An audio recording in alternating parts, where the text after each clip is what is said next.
카드뮴이 기준치 이상으로 검출돼 논란을 빚었던 포항 태평저수지 소식 어제도 전해드렸는데요. 태평저수지 인근 농경지 오염 사건은 포항시가 늑장 대응을 해서 사태를 키운 측면이 있습니다. 포항시는 보도가 이어진 최근에야 오염수를 무단 배출한 업체를 경찰에 고발 조치했는데요. 하지만 영업정지 같은 강력한 행정처분은 하지 않아서 안이한 대응이라는 지적을 받고 있습니다. 장성훈 기자가 보도합니다. 포항 태평저수지 인근 농경지의 오염원으로 지목된 건설 폐기물 중간 처리업체. 탱크로리 차량이 외부에서 싣고 온 오염수를 옥외 저수조에 쏟아붓습니다. 수조 전체가 오염물질로 뒤덮여 있기도 하고 공장 바닥 곳곳에 시커먼 물이 고여 있습니다.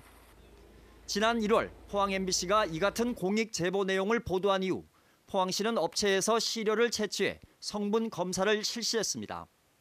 검사 결과 생태계에 유해한 총 질소가 기준치보다 200배 이상 검출되는 등 무단 배출 행위가 확인돼 업체를 경찰에 고발했습니다.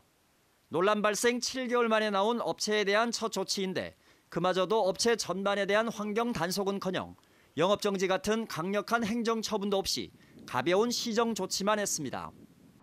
이렇다 보니 대규모 환경오염 사건에 대해 포항시의 대응이 너무 안이하다는 지적이 나옵니다. 사업장의 전반적인 전수조사를 통해서 사업장에 대한 폐기물의 부적정 처리 과정이 있었는지 여부에 대한 적절한 조사와 이에 대한 향후 조치로서 적극적인 행정처분 행위를 해야 된다고 생각합니다. 포항시는 업체의 무단 배출 행위가 건설 폐기물 처리 공정과는 무관하기 때문에 영업정지 같은 행정처분은 불가능하다는 입장입니다. 그 원인 행위를 한 회사에 대해서는 관련 법에 영업정지를 조치할 수 있는 근거도 없어서 현재까지는 지금 그런 행위를 못하고 있는 상황입니다. 포항시의 석연찮은 대응은 처음이 아닙니다. 오염수 논란이 시작된 지난해 5월, 당시 한국농어청 공사가 포항시에 보낸 공문입니다. 저수지 일대 수질 검사 결과 카드뮴이 기준치 이상으로 검출되는 등 오염이 심각하다며 오염업체를 단속해달라고 요청합니다. 하지만 포항시는 확인 결과 문제가 없다고 회신했고 문제가 된 업체에 대해서는 당시에 시료 검사조차 하지 않았습니다.